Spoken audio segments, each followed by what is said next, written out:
बरसों पुराने वक्त की बात है। शमसुद्दीन नाम का एक सौदागर था। वो जाफरान का बड़ा मशहूर सौदागर माना जाता था। महीनों तक सफर करता, दूर दराज के शहरों तक जाता और अपना जाफरान बेचकर अच्छा खासा मुनाफा कमा लेता। मगर वक्त हमेशा एक जैसा नहीं रहता। पिछले कुछ सालों से उसे हर सौदे में नुकसान होने लगा था। जितनी मेहनत करता उतना घाटा होता। आखिर थक हार कर उसने सोचा, अगर मैं यूं ही जाफरान बेचता रहा तो एक दिन फाके करने पर मजबूर हो जाऊंगा। अब बेहतर यही है कि किसी और शहर जाऊं और कोई नया काम तलाश करूं। यही सोचकर उसने अपना सामान घोड़े पर लादा और सफर पर निकल पड़ा। कई दिन और रात के सफर के बाद शमसुद्दीन एक अजनबी शहर पहुंचा। शहर में दाखिल होते ही उसे एक सराय नजर आई। उसने घोड़े को अस्तबल में बांधा और खाने पीने के इरादे से सराय में दाखिल हो गया। दीवार पर लिखा था, मेहमान अपने सामान की हिफाजत खुद करे। उसने सोचा, बात तो दुरुस्त है, आखिर अकेला सराय मालिक सबके सामान की हिफाजत कैसे करेगा। खाना खाकर उसने अपना थैला सिरहाने रखा और उसी को तकिया बनाकर सो गया। सुबह जब नींद खुली तो उसके होश उड़ गए। उसका थैला गायब था। उस थैले में उसकी सारी दौलत, सफर का सामान और जिंदगी की बचत थी। उसने सराय में हर किसी को तलाशा, लेकिन थैला कहीं न मिला। निराश होकर उसने सोचा, अब मेरे पास वापस जाने का भी सामान नहीं, क्यों न यहीं ठहरकर कोई काम कर लूं। वो अस्तबल पहुंचा और घोड़े को खोलते ही उसके जहन में एक तरकीब आई। फिलहाल घोड़े को ही रोजगार बना लेता हूं, लोगों को सवारी कराऊंगा और बदले में पैसे कमाऊंगा। यही उसका नया मामूल बन गया। सुबह चौराहे पर खड़ा होता, लोगों को उनकी मंजिल तक ले जाता और शाम को सराय में लौटाता। एक दिन एक नौजवान मुसाफिर उसके पास आया। भाई घोड़े वाले, मुझे इस रास्ते तक छोड़ दो। पैसे तय करके शमसुद्दीन ने उसे घोड़े पर बैठा लिया। चलते चलते वे एक दोराहे पर पहुंचे। शमसुद्दीन ने घोड़ा दाईं ओर मोड़ा। मुसाफिर बोला, नहीं भाई, बाईं ओर का रास्ता छोटा और महफूज है। शमसुद्दीन ने कहा, नहीं दोस्त, मैं दाईं ओर से वाकिफ हूं, यही रास्ता सही है। मगर मुसाफिर ने ज्यादा जिद की तो सौदागर ने घोड़े का रुख बाईं ओर कर दिया। कुछ देर में वे एक घने और डरावने जंगल में पहुंच गए। शमसुद्दीन को शुभा हुआ, कुछ तो गड़बड़ है। उसने मुसाफिर से पूछा, आखिर जाना कहां है। मुसाफिर बोला, बस थोड़ी ही दूर।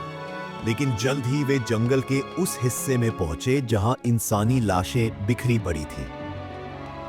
सौदागर के होश उड़ गए। उसने कहा, बस अब मैं आगे नहीं जाऊंगा। मुसाफिर गुस्से से चिल्लाया, चलते रहो वरना जान से जाओगे।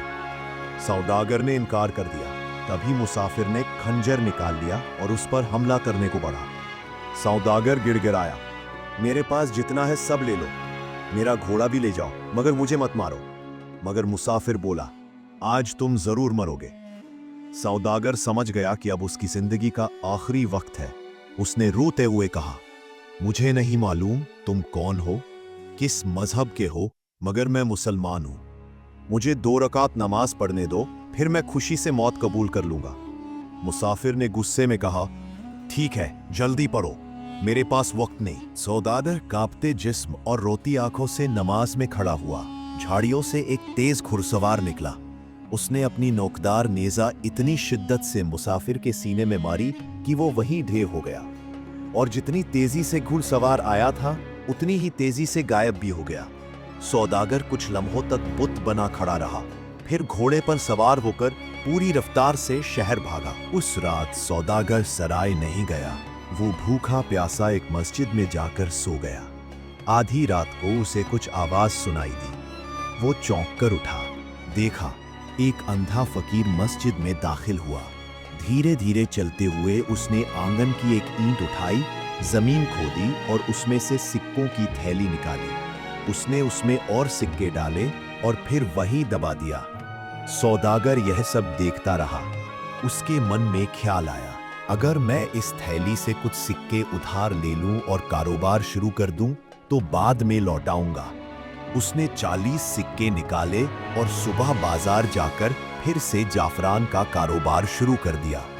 धीरे धीरे उसका कारोबार बढ़ता गया, मगर हर बार जब पूंजी कम पड़ती वो मस्जिद से जाकर थैली में से सिक्के निकाल लाता।